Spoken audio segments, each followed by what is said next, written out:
श्री शिवाय नमस्तुभ्यम। राधे राधे सभी को। क्या आपको पता है कि वास्तु के अनुसार घर में बेलपत्र का पौधा लगाने से क्या होता है? ऐसी कौन सी शक्ति है जो बेलपत्र के पौधे के आसपास रहती है?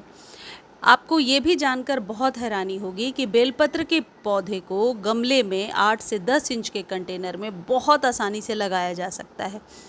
बेलपत्र के पौधे के बहुत सारे ऐसे उपाय हैं जिनको करके आप अपने जीवन में छोटी छोटी खुशियां हासिल कर सकते हैं। बेलपत्र का पौधा यदि अब तक आपने अपने घर में नहीं लगाया है तो ज़रूर लगा लीजिए। 50 रुपीज़ में अभी आपको नर्सरी पर मिल जाएगा। इसी वीडियो के दौरान मैं ये भी बता दूंगी कि कौन सा खाद डालने से बेलपत्र का पौधा सालों भर स्वस्थ रहता है।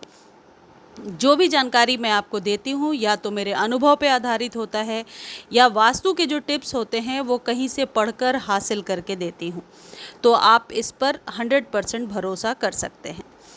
देखिए, ऐसी मान्यता है कि महादेव और माता लक्ष्मी की कृपा उस घर में बनी रहती है जहाँ बेलपत्र का पौधा लगा रहता है, और उस घर में धन और समृद्धि भी आती है, नेगेटिविटी दूर होती है, नकारात्मक ऊर्जा का नाश करता है।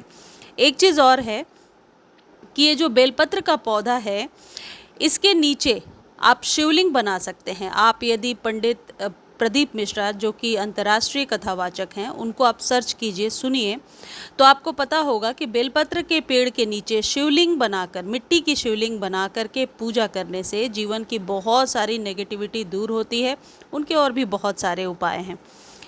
दूसरी चीज़ ये है कि यह पौधा चंद्र दोष को दूर करता है। जिनको चंद्र दोष लगा होता है उनको बेलपत्र के पेड़ के नीचे दिया जलाना चाहिए। सोमवार को तो ज़रूर जलाना चाहिए। लेकिन अब यहाँ पर एक चीज़ मैं बता देती हूँ, कई लोग बिल्कुल पेड़ के पास ही दिया रख देते हैं।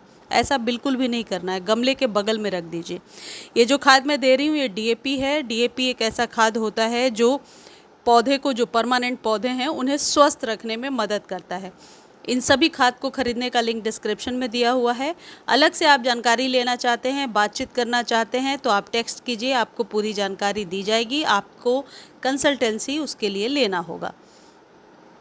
देखिए, ये जो पौधा है, ऐसी मान्यता है कि आपके परिवार को बुरी शक्तियों से भी बचाता है।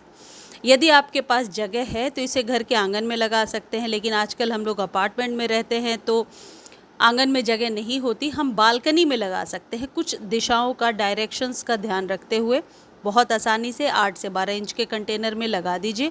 धूप इस पौधे के लिए बहुत ज़रूरी है। यदि आप इस पौधे को अपने घर के आंगन में लगा रहे हैं तो उत्तर या पश्चिम दिशा में लगाना शुभ होता है। यानी कि या तो आप नॉर्थ के साइड लगा लीजिए या वेस्ट के साइड लगा लीजिए, पश्चिम के दिशा में। वास्तु के अनुसार बेलपत्र का पौधा घर में लगाने के और भी कई सारे लाभ हैं। पहला तो ये कि महादेव की कृपा मिलती है। बेलपत्र भगवान शिव को प्रिय है, इसलिए इसे घर में लगाने से शिव जी प्रसन्न होते हैं, परिवार पर अपनी कृपा को बनाए रखते हैं। दूसरा, लक्ष्मी का वास होता है। घर में बेलपत्र का पौधा होने से माता लक्ष्मी प्रसन्न होती हैं और धन धान्य की कमी नहीं होती। तीसरी चीज़, नेगेटिविटी को दूर करती हैं, नकारात्मक ऊर्जा का नाश होता है। यह पौधा घर में आसपास की नकारात्मक ऊर्जाओं को दूर करता है और सकारात्मक वातावरण बनाकर रखता है। अगला जो इम्पॉर्टेंट चीज़ है जो ये पौधा लगाने से आपको मिलेगा वो है चंद्र दोष से मुक्ति। घर में बेलपत्र का पौधा लगाने से चंद्र दोषों का जो दुष्प्रभाव है वो नहीं होता है। समृद्धि और अच्छे स्वास्थ्य के लिए भी इसे घर में लगाते हैं। यह घर में समृद्धि लाता है, सदस्यों के उत्तम स्वास्थ्य को बनाए रखने में मदद करता है।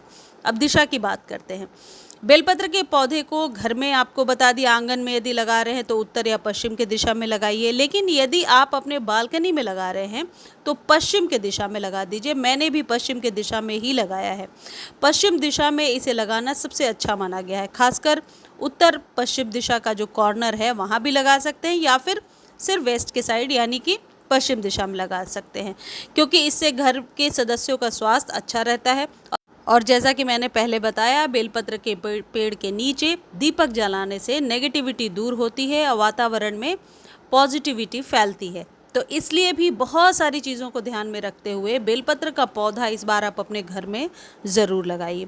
अब एक परेशानी आती है कि बेलपत्र का पौधा अक्सर सूखने लगता है गर्मियों में या तेज़ सर्दी में।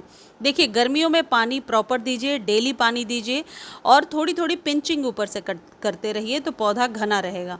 खाद प्रॉपर चाहिए क्योंकि हम गमले में लगा रहे हैं। यदि ज़मीन में ये पौधा लगा हुआ है तो कोई खाद पानी की ज़रूरत नहीं है, बहुत आसानी से बढ़ता जाता है। लेकिन हम गमले में लगा रहे हैं तो वर्मी कंपोस्ट खाद इसे 15-15 दिनों पर एक एक चम्मच देते जाएंगे और नीम खली 1 चम्मच, तो पौधा स्वस्थ रहेगा। मेरे यहाँ भी 2 साल से ये पौधा स्वस्थ है, तो आप भी इसे ज़रूर ट्राई करें। धन्यवाद।